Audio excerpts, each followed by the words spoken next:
Hi Chocolate, how you all doing? Good to have you here. So I have a video that I would love to react to, and it says Donald Trump fat shame his supporter. Oh wow, guys, let's get to it. Last night, Donald Trump had a big rally, and during it, a protester apparently began shouting at some point, and the protester started to get led away, which led to Donald Trump doing this.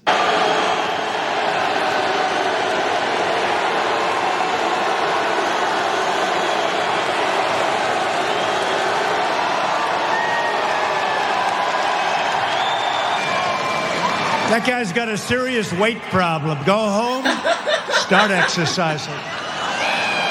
Get him out of here, please.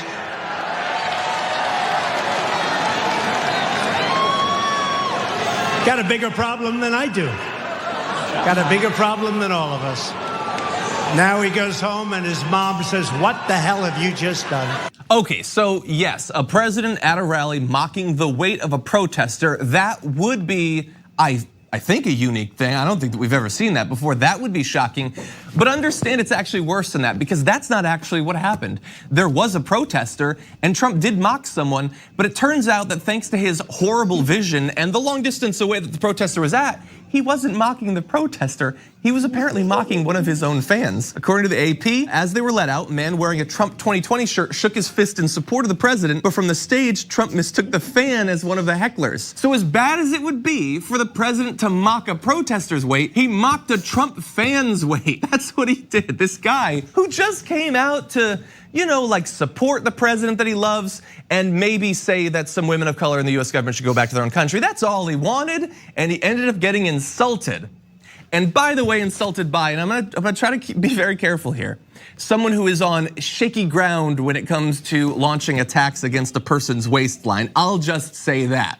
Now, I'm not gonna throw around any fat shaming because I think it's horrible, even for a person as deplorable in all senses of the word as Donald Trump. But there's a couple other aspects to this story that are a little bit weird. Partly that Donald Trump is saying this guy needs to go and exercise, which is noteworthy because if you've been paying attention for the past few years, you might know that Donald Trump has some pretty bizarre opinions about exercise. After college, he apparently gave up most of his personal athletic interests. He came to view time playing sports as time wasted. Trump believed, and this is insane, that the human body is like a battery with a finite amount of energy, which exercise only depleted. So he didn't work out. When he learned that John O'Donnell, one of his top casino executives, was training for an Ironman triathlon, he admonished him, quote, "You are going to die young because of this." So maybe I'm reading too much into this, and maybe I'm giving Trump too much, I guess, philosophical credit in terms of consistency, that he seems to be then implying that this protester should do something that is going to lead to him dying earlier.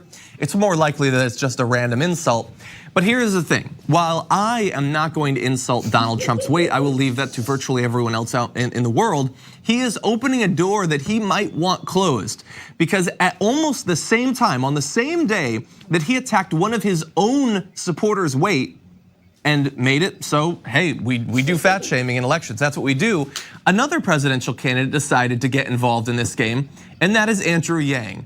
So Andrew Yang, who's mostly known for his background as an entrepreneur and his ideas about universal basic income, things like that, he decided to launch an attack against Donald Trump too. He slammed Donald Trump during his trip to Iowa this past weekend by challenging the president to, quote, "any physical or mental feat under the sun." I mean, gosh, what could that guy beat me at? Being a slob? He said this at a gun violence panel, by the way, which is just an interesting note. Quote, like, what could Donald Trump possibly be better than me at? An eating contest? Like something that involved trying to keep something on the ground and having really large body mass? Like if there was a hot air balloon that was rising and you needed to try and keep it on the ground, he would be better than me at that? And in case it's not clear what he means there, he clarified, because he is so fat.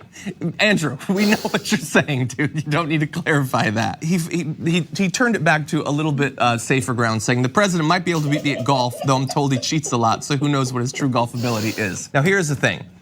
Donald Trump is one of the worst people in the world, and so anyone mocking him, I'm going to on some level support that. But if I'm being real, this is not supposed to be a part of an election. And is it really that dissimilar from the low energy attacks and the racial slurs against Elizabeth Warren and all these sorts of things? Like, do we want our elections to to descend to that level. The idea where the person with the best burn gets to be commander-in-chief, I don't think so. Now, this is nothing in particular against Andrew Yang. He's probably frustrated with Donald Trump in the same way I am. But I don't want to see like Kamala Harris attacking his hair or Elizabeth Warren mocking like, how densely packed his arteries are. That's not what this election is supposed to be about. And Donald Trump is certainly going to descend to those levels on a regular basis, but we've got to find a way to beat him. But we maintain a little bit of the moral high ground. Guys, I enjoyed every bit of this video. Can you imagine? Does it mean Donald Trump's supporters are not safe again? I see it as a body shaming. I see it as a motivation. The guy should adhere to Trump's advice. Go home and keep fit. Guys, hope you enjoyed this video as much as I did.